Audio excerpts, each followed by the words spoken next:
Olá, boa tarde a todos. Cá estamos nós em mais uma tarde de sábado aqui, virtualmente na Associação de Cultura Espírita de Alcobaça. Sejam todos muito bem-vindos, a Helena, que é quem hoje vai fazer a apresentação do tema, e a todos os internautas que nos acompanham através desta maravilhosa ferramenta que é a internet e que nos permite estar mais perto, apesar da distância física a que somos obrigados. A todos, uma vez mais, o nosso bem-aja e o nosso muito obrigada. Helena, bem-vinda. Olá, Leonor, boa tarde a todos que nos assistem. É com muita alegria que me junto a vós na tarde de hoje. Nós também, é com muita alegria que a recebemos. Hoje seria dia da Helena estar na ceia connosco a apresentar este tema e aceitou aqui o repto de o fazer online, que é tão bom, porque até vai ser intercontinental, não é? É verdade. Vai chegar ao seu país natal. Por isso, vamos então dar início a este tema maravilhoso, transplante de órgãos, um gesto de amor, que também vai ser um repto para todos nós. E vamos nos juntar aos nossos guias, a Jesus, a toda a espiritualidade benfeitora e amiga que está junto com todos nós, certamente, e assim passar-lhe a palavra, Helena, para dar início à sua apresentação. Até já. Muito obrigada. Obrigada, Leonor. Primeiramente, eu gostaria de fazer uma breve introdução a partilhar qual foi o motivo, né? O que me motivou a escolher esse tema para a tarde de hoje, para a nossa reflexão. Eu tenho um grande amigo, né, uma pessoa da minha infância, que é o meu irmão do coração, a quem eu carinhosamente chamo de Peteco, né, que está lá no Rio de Janeiro. E ele, há coisa de mais ou menos 2 meses, creio eu, né, sofreu o transplante de fígado. E essa foi uma situação em que eu ainda não tinha vivido, né? Eu já, obviamente, tal como os senhores já tinham ouvido falar sobre transplante de órgãos, etc., doação de órgãos, mas, da minha parte, nunca tinha vivido assim nada muito, muito próximo, né, a mim. E pela luta dele, pela persistência, pela resignação, pela fé, e todo o envolvimento da família, com apoio, me fez ir buscar algo, né, sobre esse tema, e gostaria muito de partilhar nesta tarde com o objetivo de fazer uma singela campanha, né, de conscientização quanto à doação de órgãos, né, que nós possamos refletir a respeito desse tema, trazer também a perspectiva da doutrina espírita sobre o tema da doação de órgãos, e por último, vos apresentar um caso real, não é, que Chico Xavier psicografou, e vai ser a visão, né, do espírito, né, que doou, que fez a doação de órgãos, né, que através da determinação de sua irmã. Mais à frente veremos isso.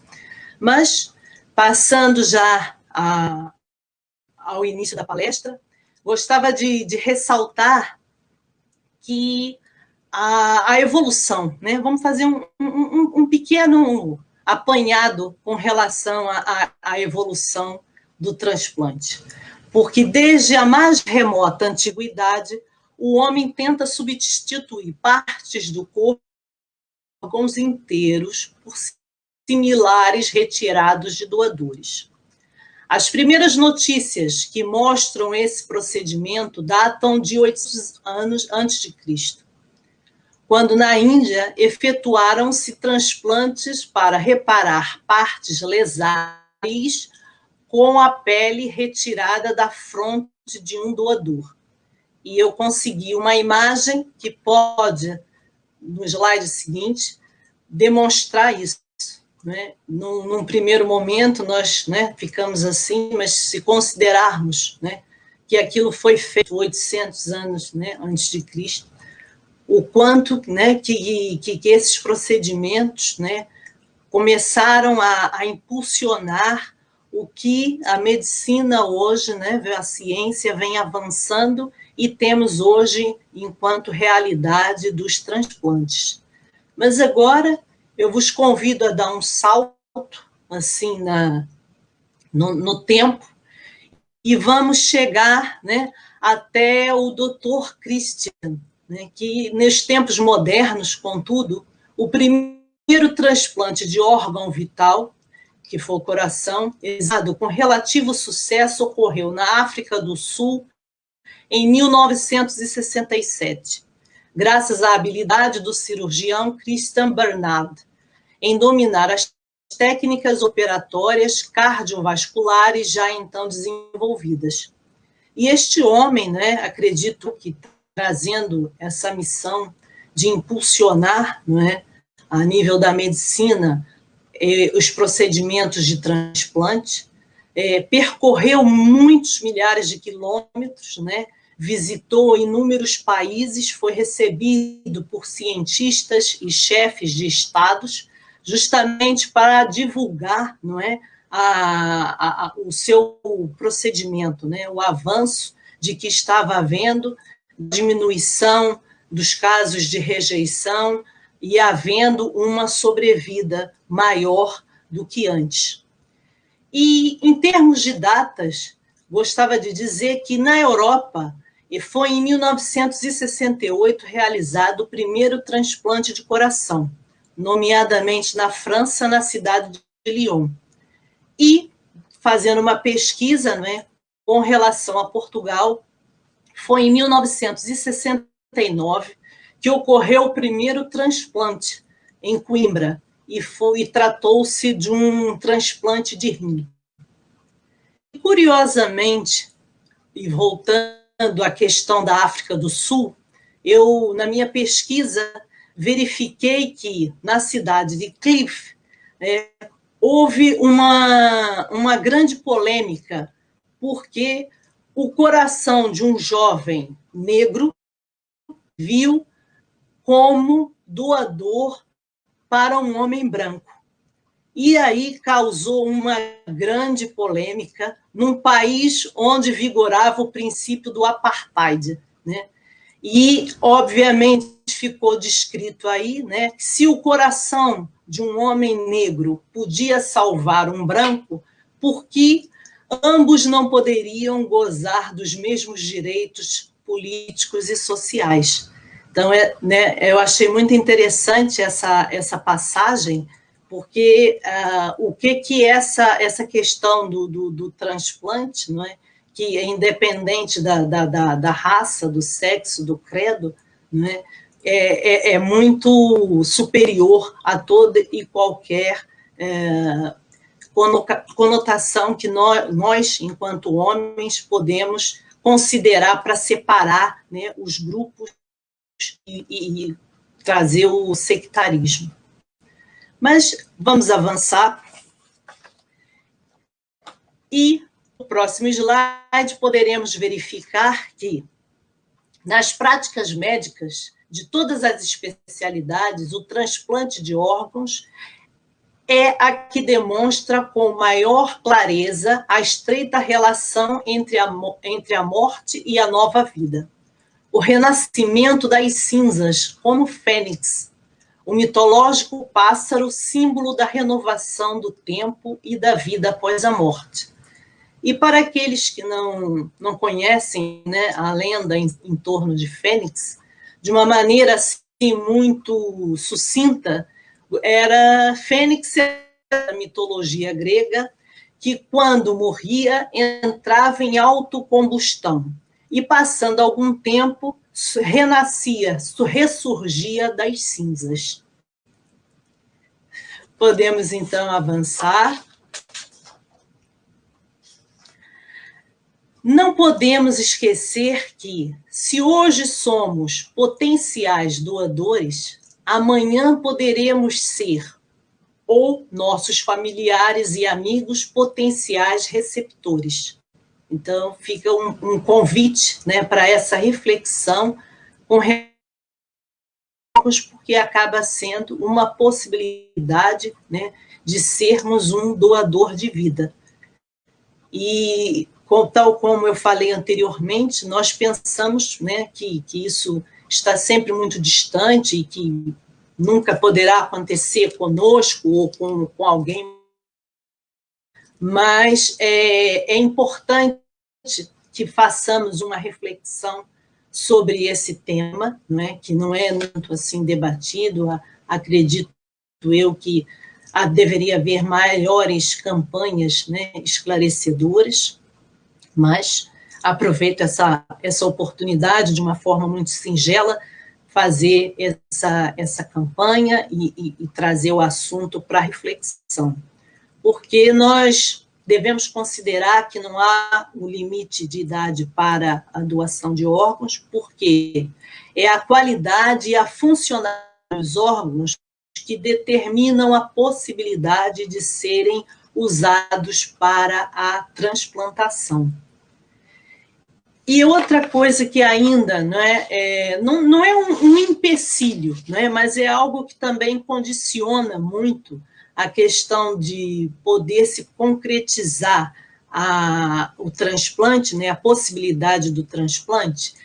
Nós verificamos que, de acordo com a legislação portuguesa, todas as pessoas são consideradas potenciais doadores, desde que não expressem oposição à dádiva no Registro Nacional de Não Doadores. Então, a pessoa iria fazer um documento informando que não desejava que seus órgãos pudessem ser dados para transplante.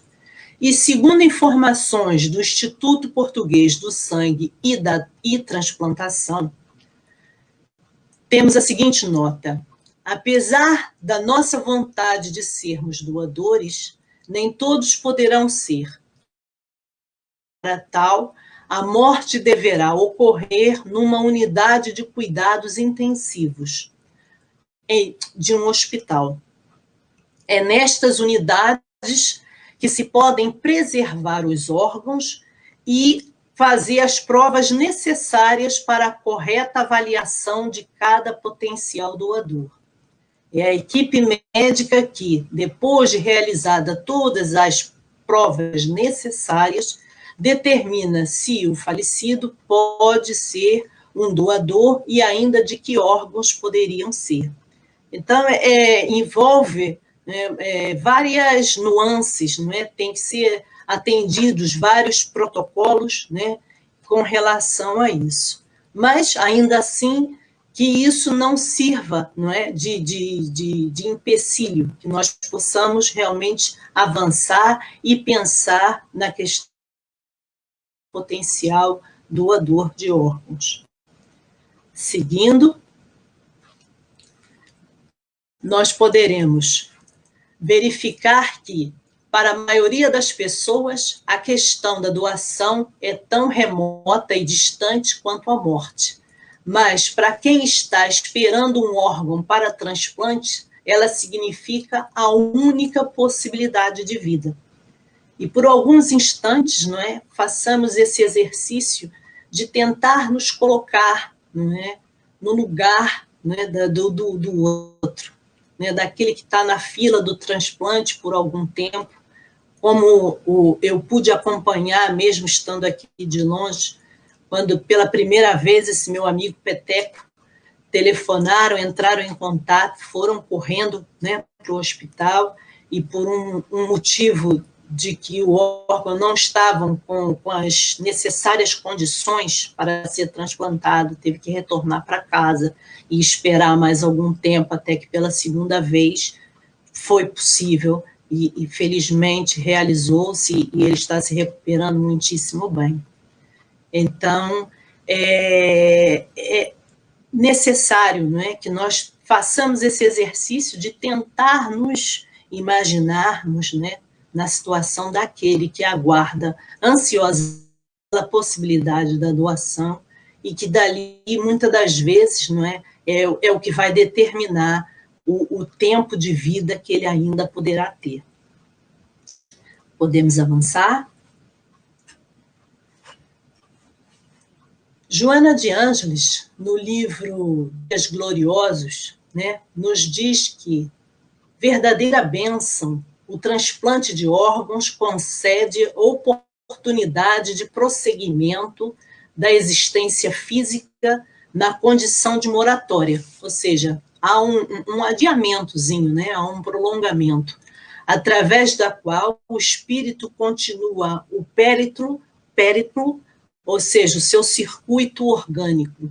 Afinal, a vida não é o meio para a plenitude, que em si mesma é estuteante e real, né? Traz muita agitação. E assim, realmente, nós podemos e devemos considerar, não é, uma bênção, né? E com todo esse avanço, né, que a medicina vem trazendo, né? Temos lá desde 800 a.C. até os dias de hoje, o quanto a medicina avançou, os casos de rejeição, de incompatibilidade, realmente tem diminuído bastante, né? Temos uma situação muito favorável, né? de boas perspectivas, e assim continuaremos evoluindo e avançando. Podemos passar ao próximo slide. Ao Chico Xavier, né, foi feita uma questão e que encontraremos no livro Plantão de Respostas. E foi colocada a seguinte questão: o que a doutrina espírita pode falar a respeito da doação de órgãos, sabendo-se que o desligamento total do espírito pode, às vezes, ocorrer até 24 horas, e que, para a medicina, o tempo é muito importante para a eficácia dos transplantes. O espiritismo é contra ou a favor dos transplantes?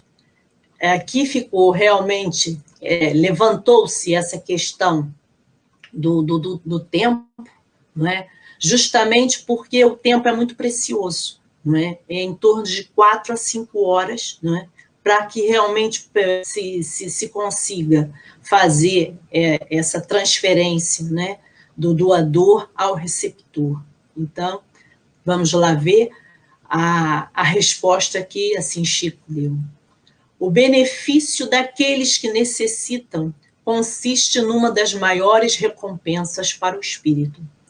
Desse modo, a doutrina espírita vê com bons olhos a doação de órgãos, mesmo que a separação entre o corpo não se tenha completado.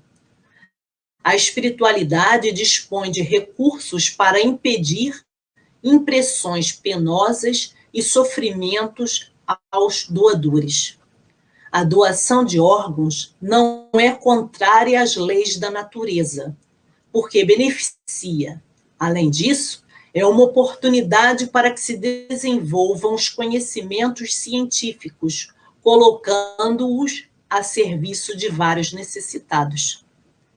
E aqui, né, nós encontramos, primeiramente, não é, a questão de que a doutrina espírita está totalmente, não é, de acordo e até reconhecendo isso como a questão da doação de órgãos, essa questão do transplante, né, como um sublime de caridade.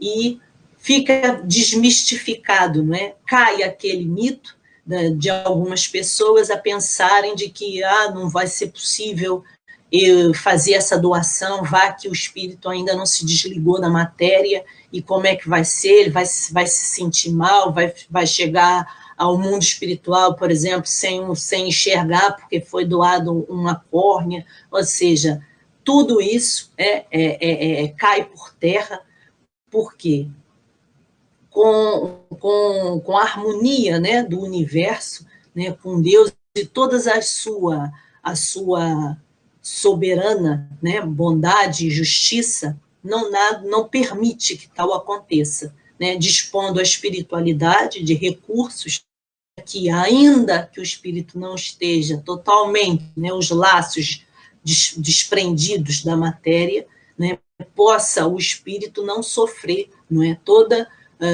a dor e aquela questão de ter os seus órgãos retirados.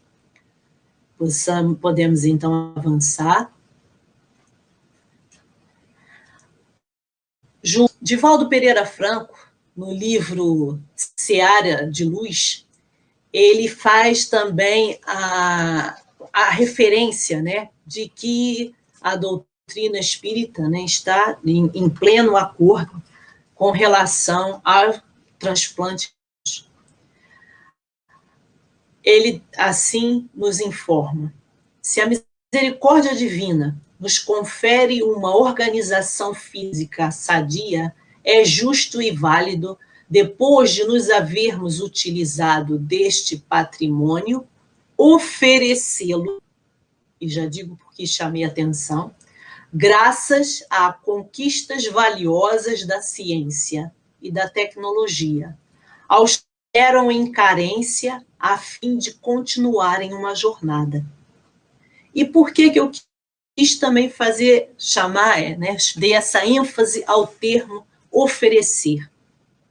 Porque faço uma ponte com a uma determinação, né, que a Organização Mundial da Saúde estabelece, de que o corpo humano e as suas partes não podem ser objeto de transações comerciais. Consequentemente, é proibido dar ou receber uma ou a qualquer outra compensação ou recompensa pelos órgãos. Daí ser ainda, né, mais sublime, porque trata-se apenas, né, de uma doação de amor, onde não vai haver qualquer contrapartida pecuniária. Podemos avançar? Eu trago, para enriquecer esse nosso conteúdo da tarde de hoje, uma entrevista, né, que foi feita com o Dr. Carlos Roberto de Souza Oliveira. Ele é médico e presidente da Associação Médico Espírita de Campina Grande, Paraíba, Nordeste do Brasil. E vamos ver, então, a primeira questão que foi colocada ao Dr. Carlos. Na primeira pergunta, temos: como pensar nos transplantes sob o ponto de vista espírita? E assim ele nos responde: a doação deve ser voluntária e consciente. Para o doador, é uma atitude de desapego à matéria e de amor ao próximo, que lhe traz benefícios espirituais. O receptor é um exemplo de misericórdia divina que permite a oratória, a continuidade da existência física.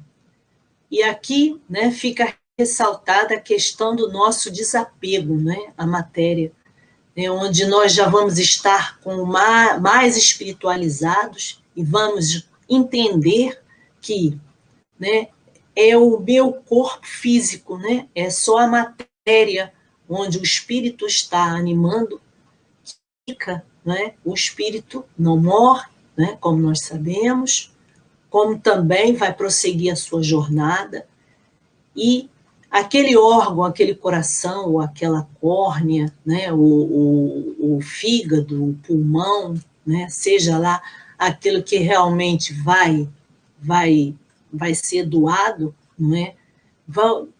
Eu estou me desprendendo daquilo, já não vai me fazer falta. Então, é um grande exemplo de desprendimento. Passamos, então, à pergunta seguinte.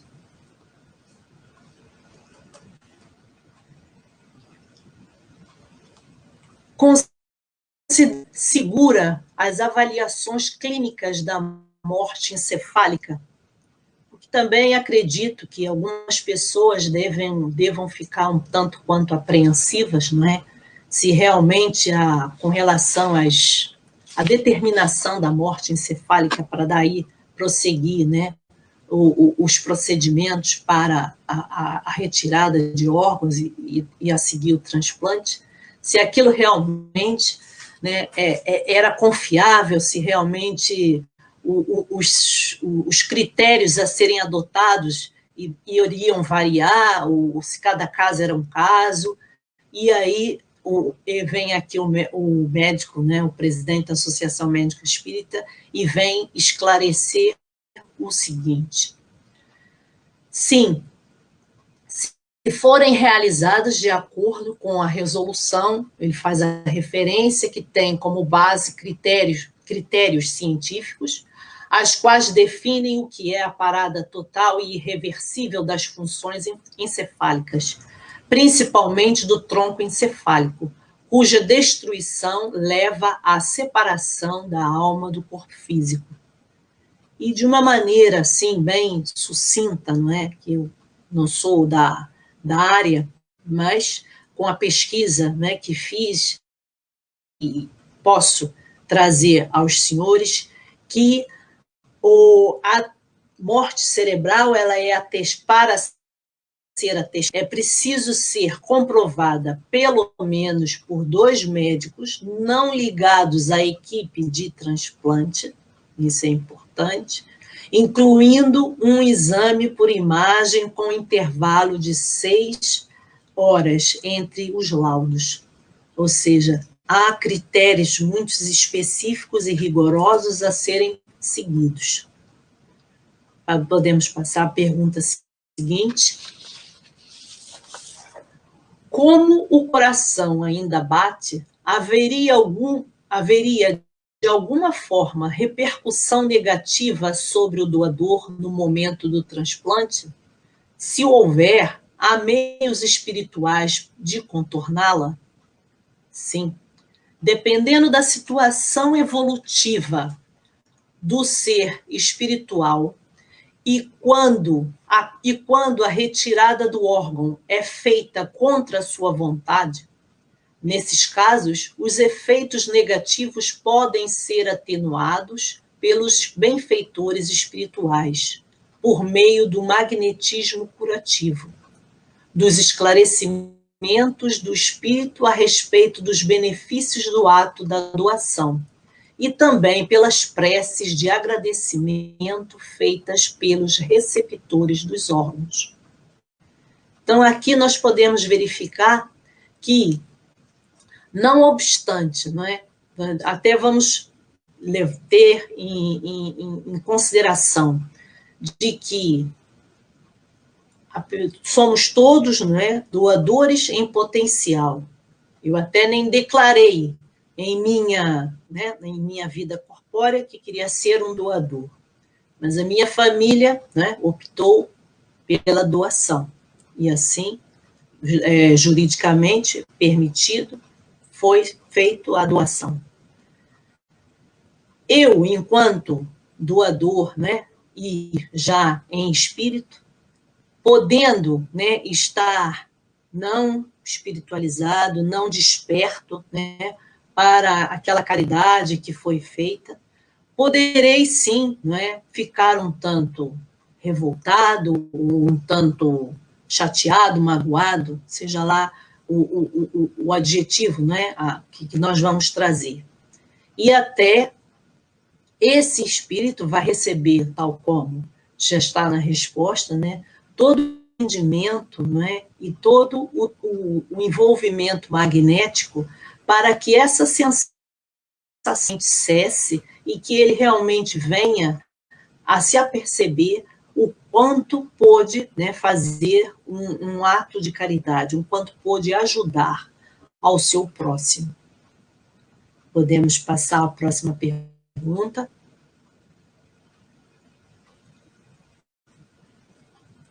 Foi colocado ao médico se ele conhecia, nos casos da literatura mediúnica espírita, alguma referência, alguma descrição feita pelo espírito doador sobre o transplante efetuado.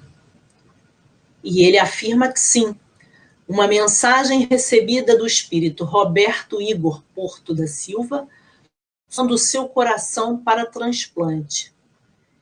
E outra de Vladimir César Ranieri, referente à doação de suas córneas. ambas psicografadas por Chico Xavier e publicadas na Folha Espírita de fevereiro de 1998. Eles relatam que, apesar de a doação ter sido involuntária, foram beneficiados com o ato e fariam tudo novamente. E eu vos trago, né, um desses relatos, uma dessas psicografias, né, nomeadamente a do Roberto, em que não foi ele, né, que decidiu, né, que seria um doador, e posteriormente a um grave acidente de moto, e a sua irmã é que assim decidiu fazer a doação. Então, a doação involuntária, não partiu dele, mas como já está resumido aí na resposta, e nós poderemos verificar, né, o quanto fez bem, né, ao espírito Roberto, e vamos verificar agora no próximo slide. É um relato muito interessante e que realmente nos faz ver a questão da doação de órgão por uma outra perspectiva, né? Até então, nós estamos aqui a pensar na perspectiva do doador encarnado. Agora vamos verificar a perspectiva, né, já do espírito desencarnado. E gostaria de fazer a leitura dessa psicografia de Chico, informar que esta mãe, não é, esta senhora de nome Isar, né, a mãe do Roberto, procurou Chico Xavier por algumas vezes. Somente na quarta vez, né, é que o Roberto teve autorização, né, dos espíritos benfeitores para dar a comunicação que vamos verificar a seguir.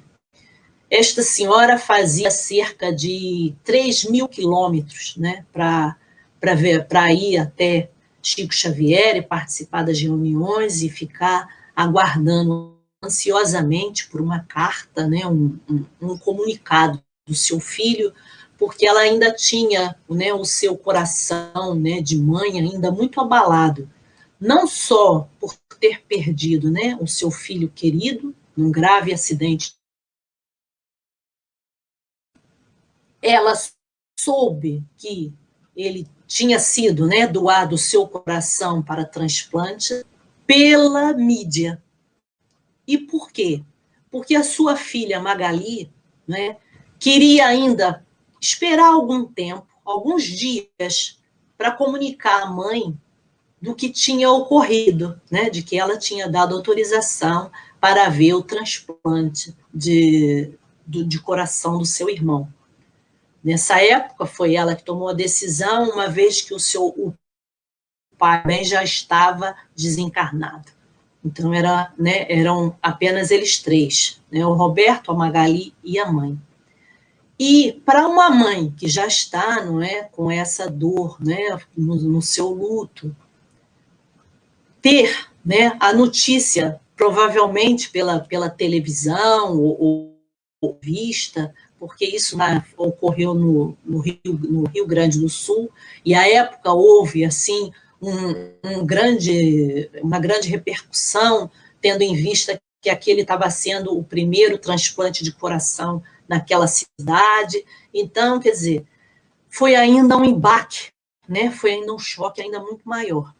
E daí essa mãe ir buscar, né, esse consolo, e para nós, né, que estamos ouvindo e tomando conhecimento agora desse relato, pode parecer, mas fazer tantos quilômetros e ir em busca de uma mensagem, mas mais uma vez, né, eu vos convoco a fazer importante de nos colocarmos no lugar, né, desta mãe, e que estava muito fragilizada, e que com esta psicografia, com este relato, com tudo em que foi colocado na psicografia, foi devidamente comprovada que assim foi, os dados, todas as informações, né, trouxe assim um grande alívio, né? Foi como um bálsamo para o coração dessa mãe.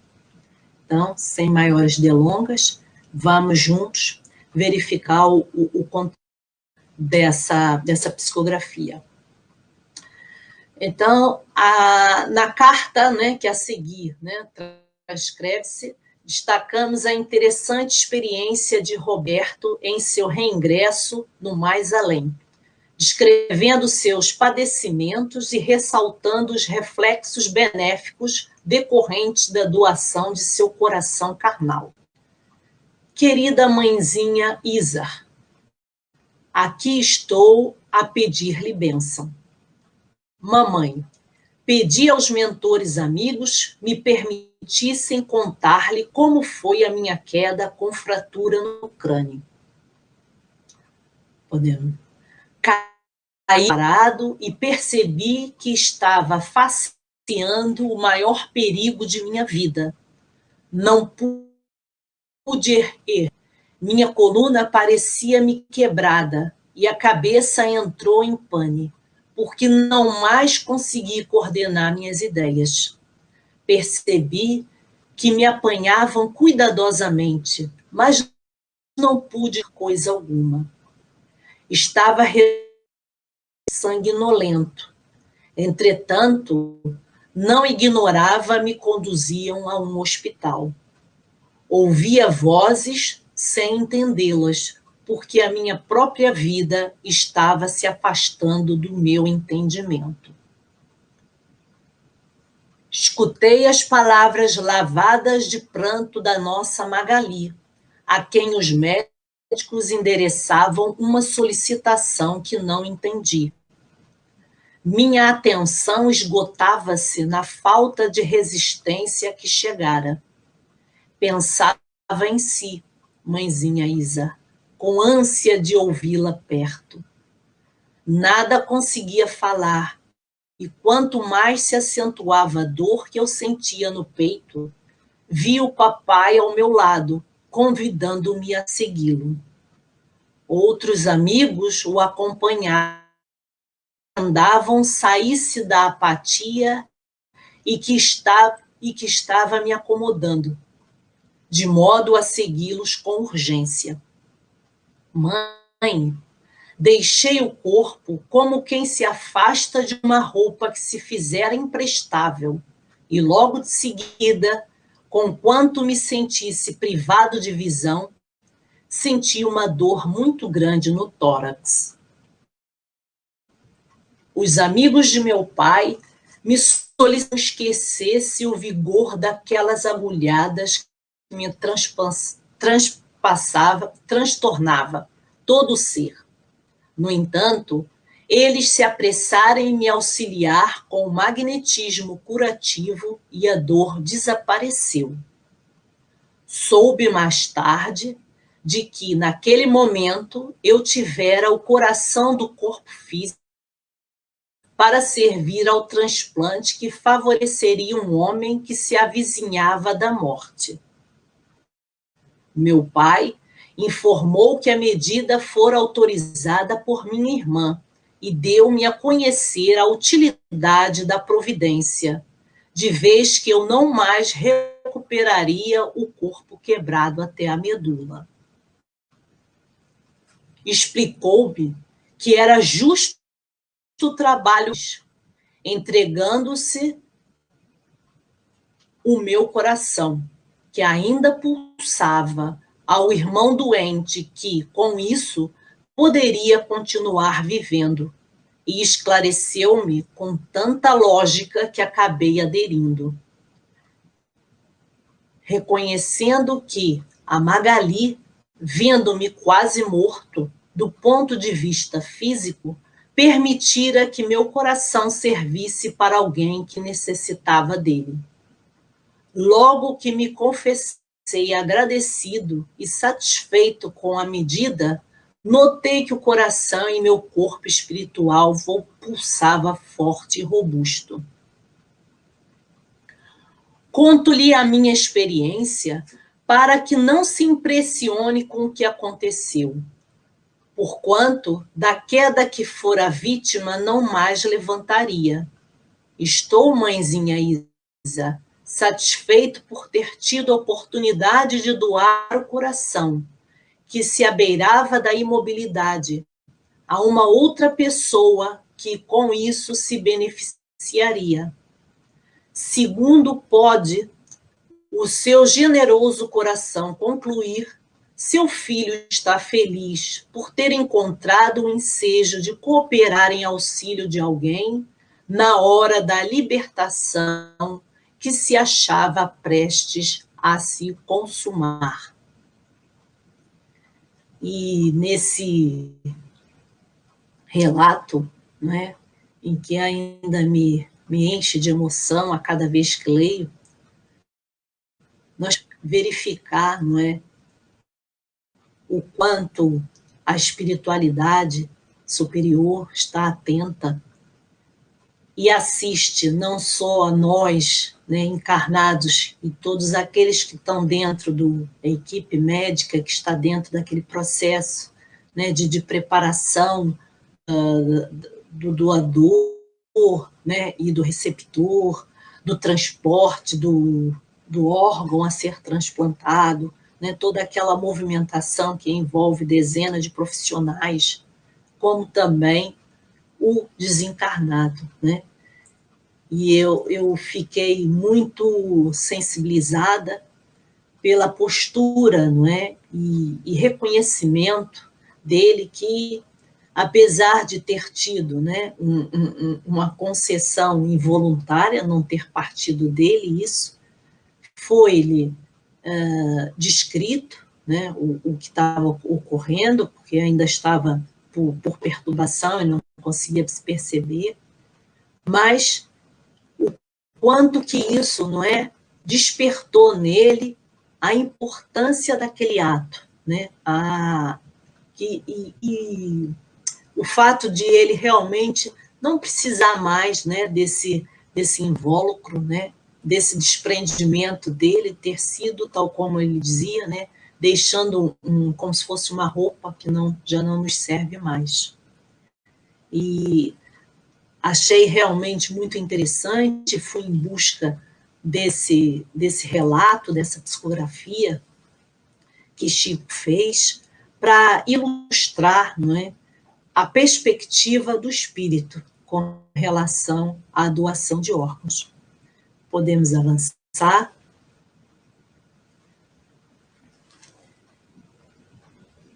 Agradeça, mamãe, a Magali, por não haver vacilado no momento em que eu seria obrigado a largar o próprio coração ao endurecimento inútil, a praticar involuntariamente um ato que me fez mais confortado na vida maior, quando eu não mais teria oportunidade de revê-la junto a mim. Estou reconhecido e pode crer que, se viesse a repetir-se a provação de que fui objeto, eu próprio teria pedido com acenos para que retirassem de meu corpo todas as peças que se mostram suscetíveis de prestar auxílio a alguém. Grande aprendizado, né, que ele obteve. Sinto-me renovado e espero que seu carinho esteja feliz com o gesto involuntário que me compeliu a aprender que toda dádiva de nós mesmos obtém as melhores respostas da vida, ou seja, independente de ter sido acompanhado por ele. Mais uma vez, peço-lhe agradecer a Magali o bom senso com que agiu em meu caso e com as muitas saudades de sua presença em minha nova vida, beijo-lhe as mãos, querida. O filho reconhecido de sempre, sempre. E assim assinava a carta endereçada à sua mãe. Tenho a certeza que depois desse momento, né, dessa permissão que a espiritualidade assim concedeu ao Roberto, e esse bálsamo, né, à sua mãe, aquela senhora pôde prosseguir, não é, a sua trajetória com saudades, evidentemente, mas já sem aquela inquietação no seu coração, aquela dúvida, né, de como realmente tinha para o seu filho desencarnado, estaria suscitando, né, os sentimentos, o que poderia vir a sentir ele com relação a essa parte, né, de si, vamos dizer assim, né, que foi passada para um outro. Podemos seguir?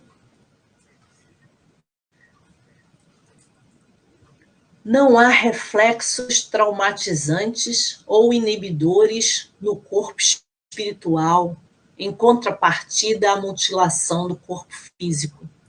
O doador de olhos não retornará cego ao além. Se assim fosse, que seria daqueles que têm o corpo consumido pelo fogo ou desintegrado numa explosão? Então, né, com referência a esse livro, Quem Tem Medo da Morte, né, que nós realmente possamos, acredito eu, que enquanto espíritas e estudiosos tenhamos a noção, né, disso.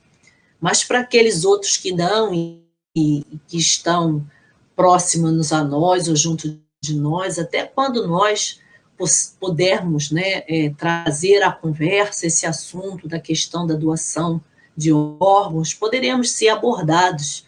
Ah, mas eu não tenho como é que eu posso permitir que o meu filho, o meu marido, eu mesmo, né, vou partir, vou embora, vou ficar com um buraco, vou ficar sem os olhos, como é que vai ser? E é necessário também ressaltar que há todo um cuidado, né, e um respeito e há um protocolo a ser seguido que, ainda que, né, sejam retirados os órgãos para a doação, não é, para o cadastro do corpo físico, é feito toda uma reconstrução, não é? É tudo, vamos dizer, cozido, a minha vulgar expressão, mas eu não sei bem o termo técnico que deveria usar, não é? O corpo, né, o corpo inerte, né, já sem vida, não ia ficar todo aberto, né? Então, isso também é uma das coisas que as pessoas, né, algumas pessoas levantam essas questões e ficam a pensar, não é, e que isso realmente fique desmistificado. Não, realmente não é assim. E podemos seguir ao próximo slide. E o desencarnante em vida não tenha solicitado a doação e seus bens por doar seus órgãos após a desencarnação. Como fica o espírito nesse processo de transplante? E vamos ver a resposta, né, que também está contida no livro que Chico. Podemos avançar. E lá, plantão de resposta, vem a resposta de Emmanuel. A doação de órgãos deve ser regida pela consciência individual. Se o desencarnado é muito apegado ao corpo material, poderá sentir-se um tanto perturbado, mas sem gravidade.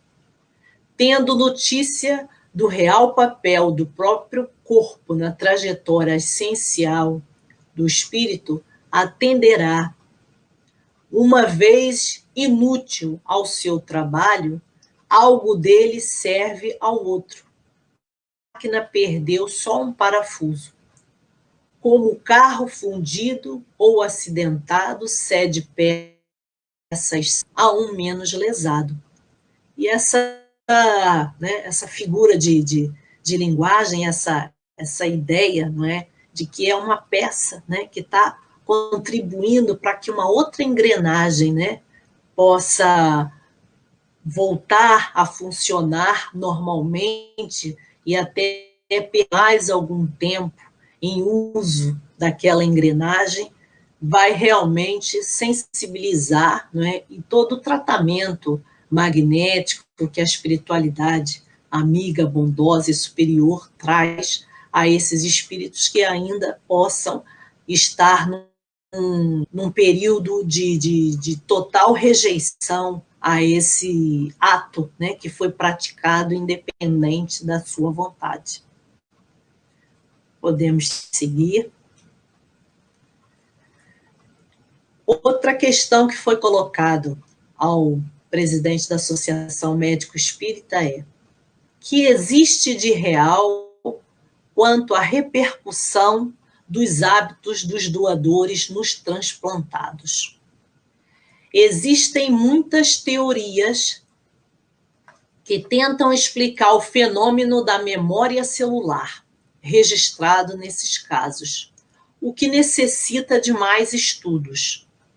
Mesmo considerando que, inicialmente, os órgãos do doador estejam impregnados de sentimentos, uma vez transplantado automaticamente, para a influência dos moldes perispirituais do receptor e a obedecer ao novo comando mental, uma influência psicológica e comportamental do doador só é possível quando o receptor mantém sintonia mental na mesma vibratória do doador, ou seja, do desencarnado.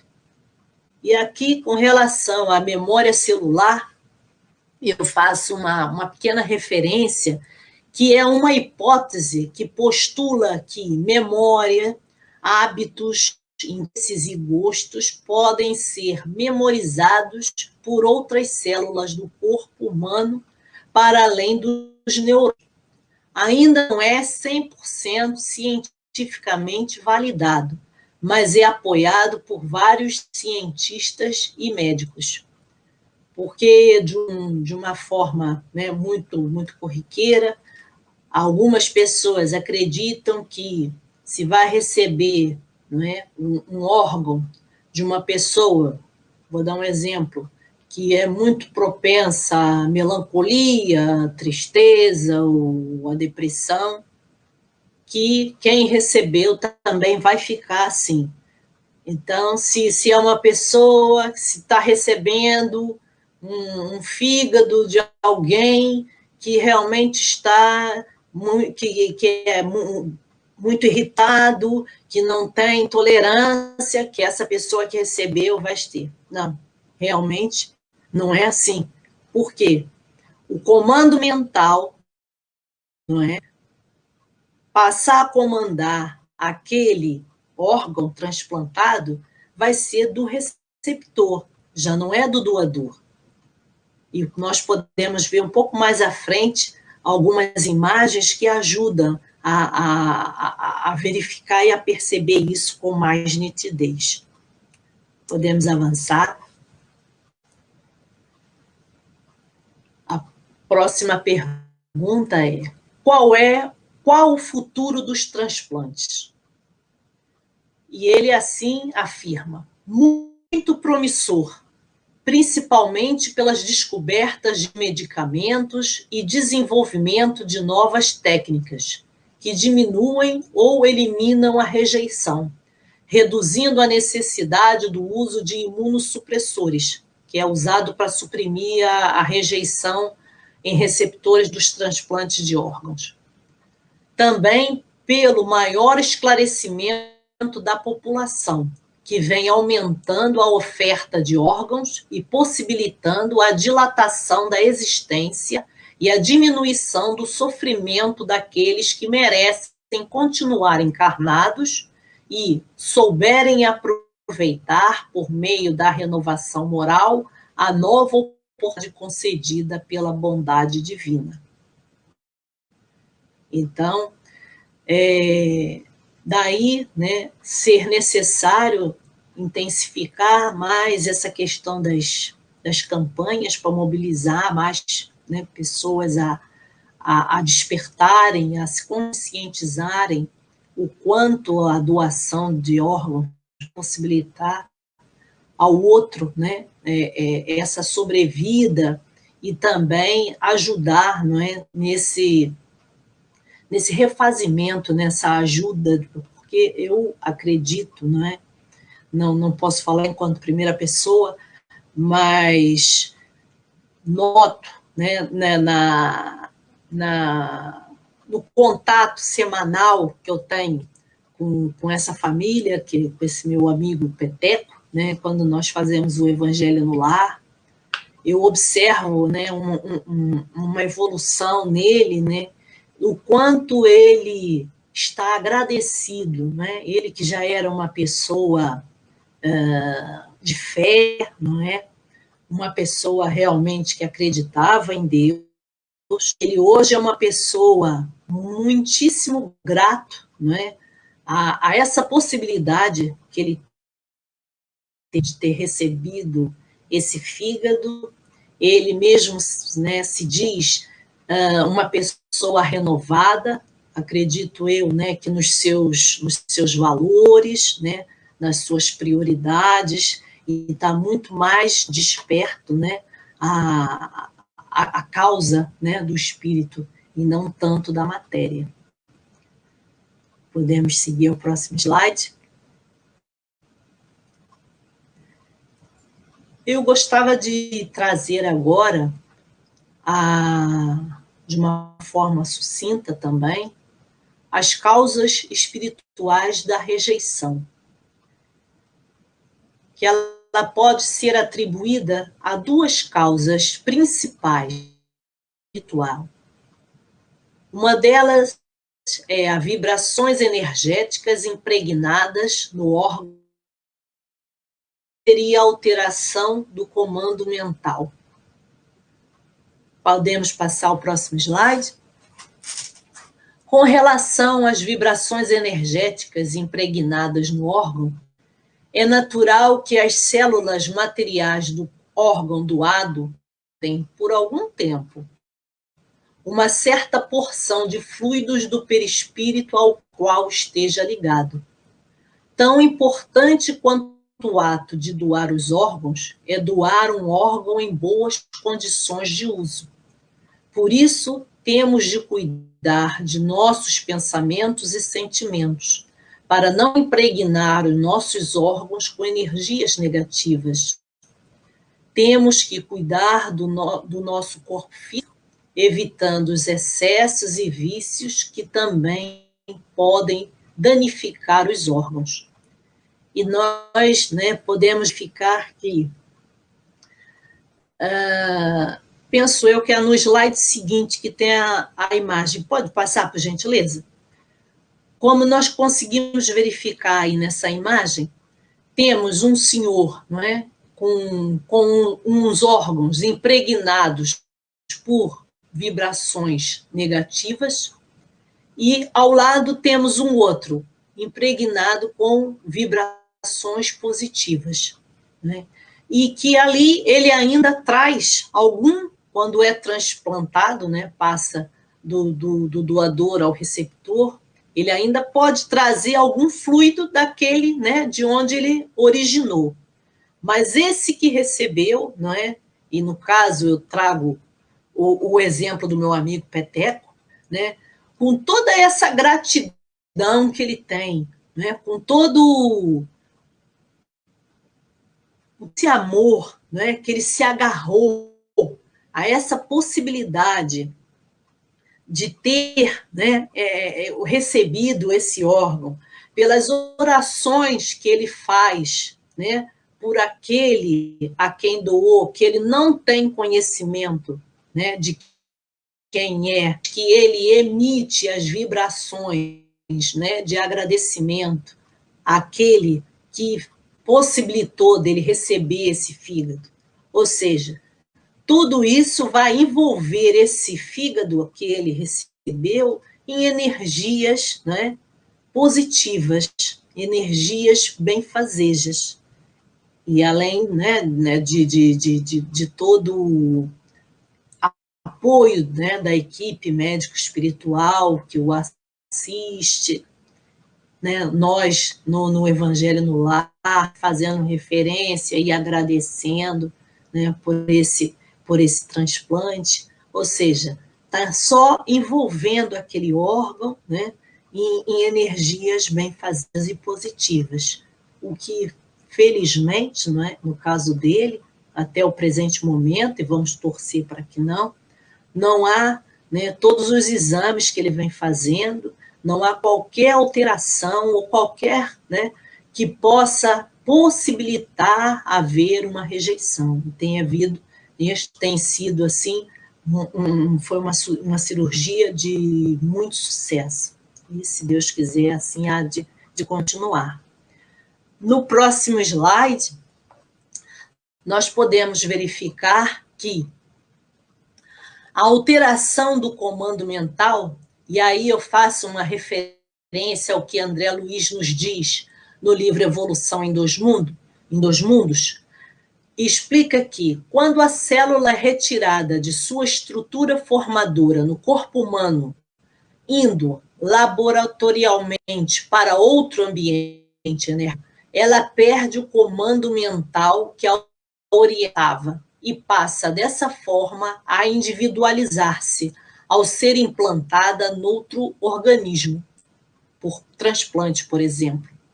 Tenderá a adaptar-se ao novo comando espiritual, que a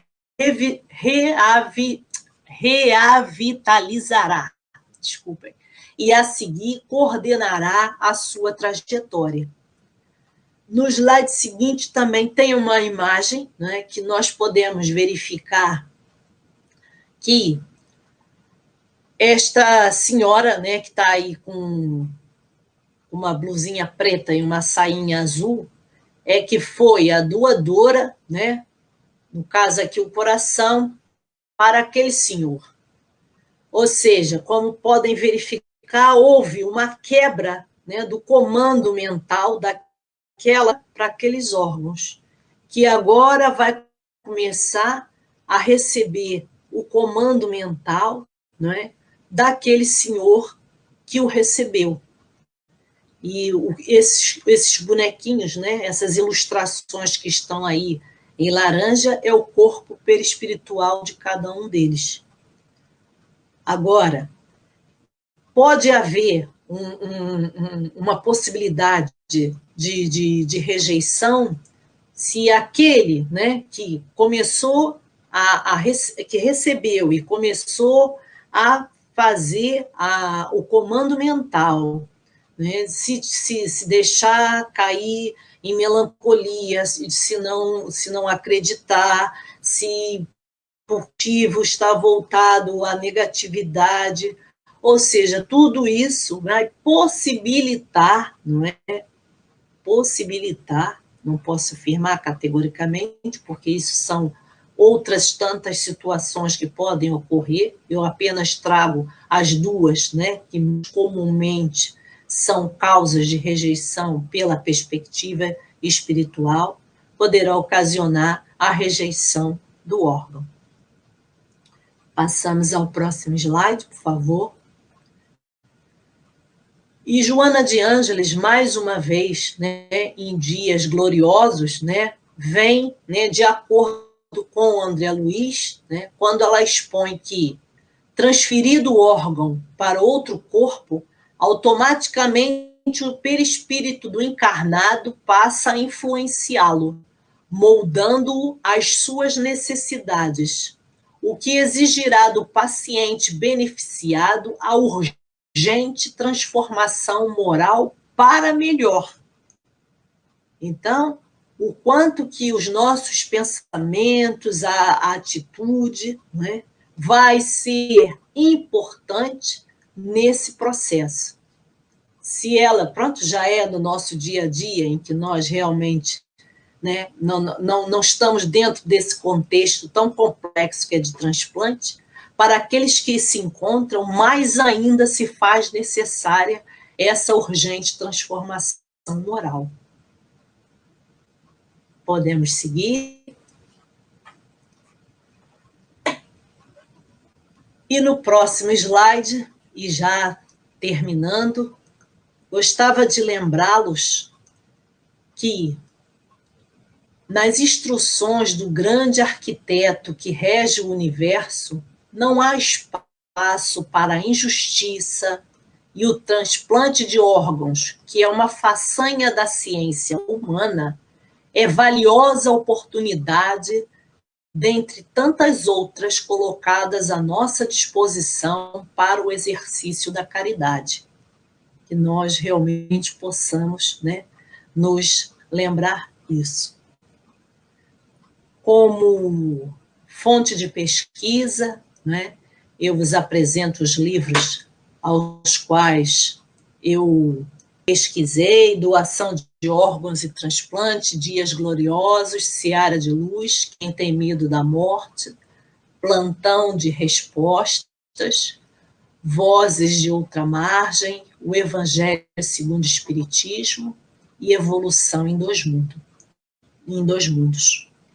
E com o último slide, eu gostava de, muito humildemente, acreditar que pude, de uma forma muito singela, né, contribuir para que na tarde de hoje nós possamos pensar nessa questão da doação de órgão e lembrar que a doação de órgão é uma atitude de solidariedade que pode colaborar para melhorar ou salvar a vida de outra pessoa.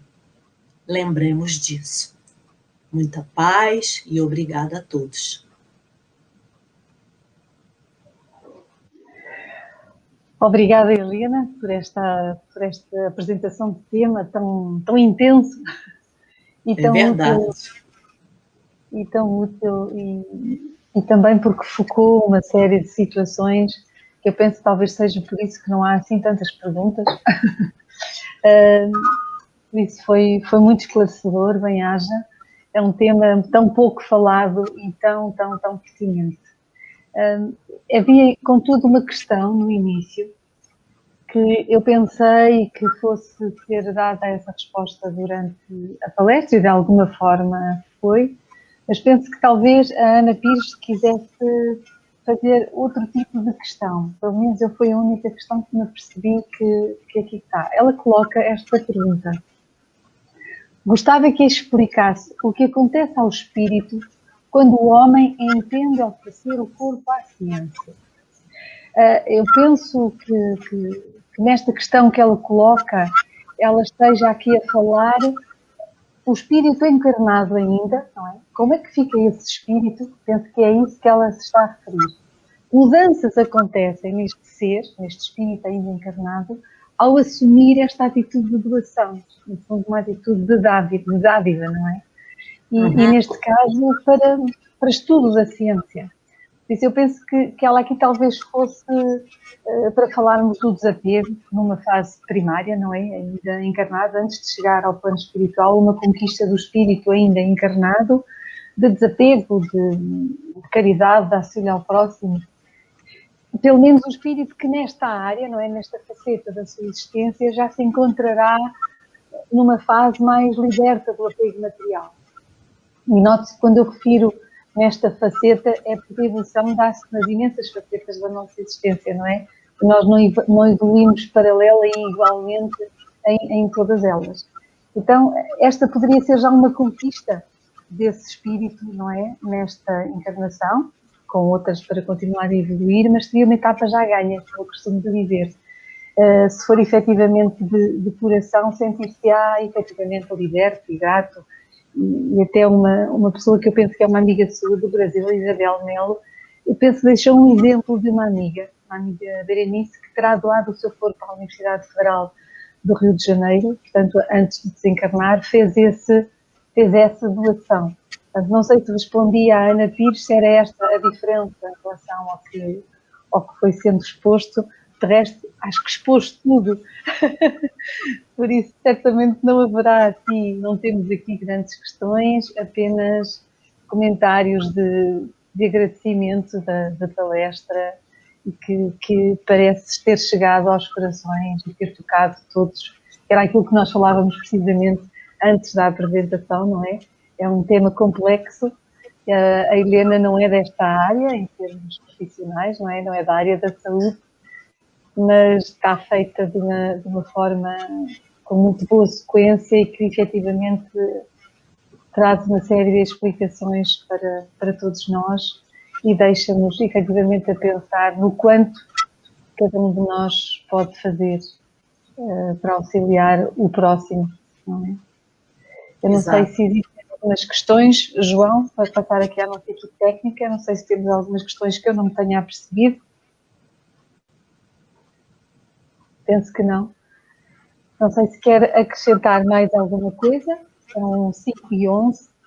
Eu queria só agradecer mais uma vez a sua prestação, este trabalho tão amplo e tão interessante e tão importante cada vez mais. E a todos aqueles que nos acompanharam online, não é? Que estiveram connosco. Sem dúvida nenhuma, aqui está a Joelma a dizer que o maior desafio que o ser humano pode demonstrar é a doação de órgãos. Uma gigantesca prova de amor e de evolução espiritual. Sim, é um dos maiores desafios, sem dúvida nenhuma.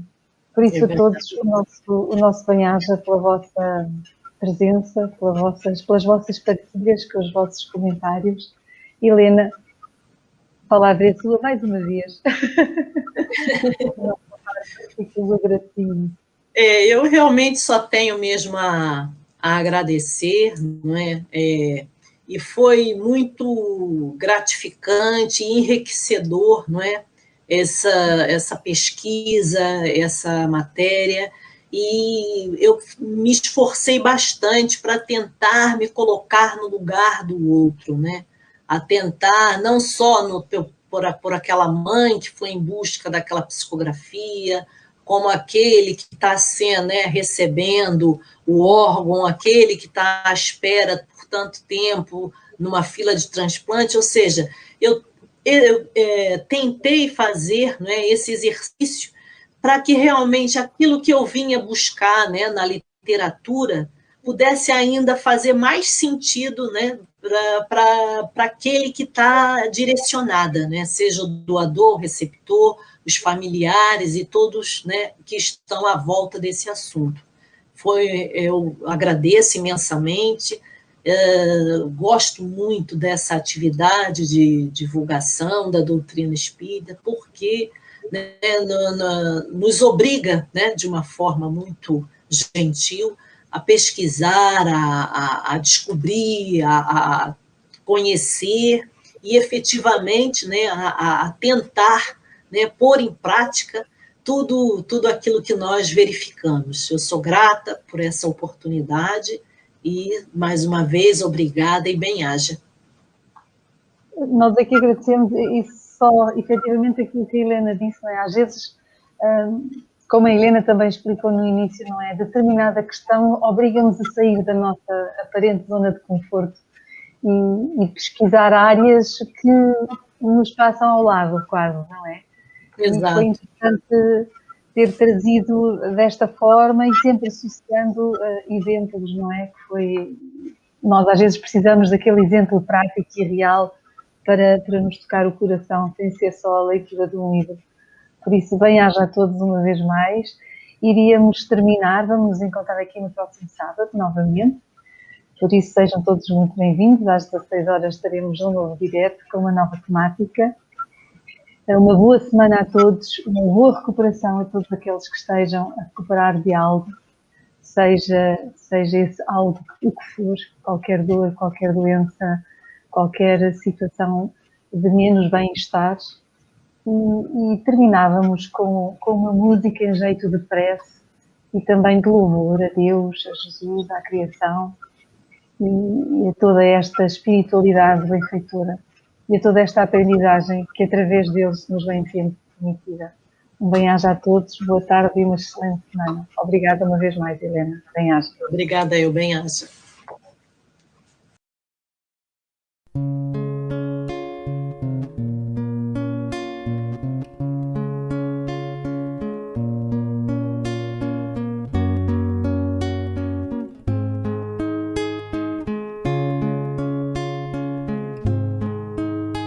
Pela manhã nascer, a alva luz do amanhecer vem acordar a vida que dormia. A flor se abre ao seu calor, a ave do ninho sai do seu torpor e os meus olhos se abrem. Aleluia, aleluia, aleluia, aleluia,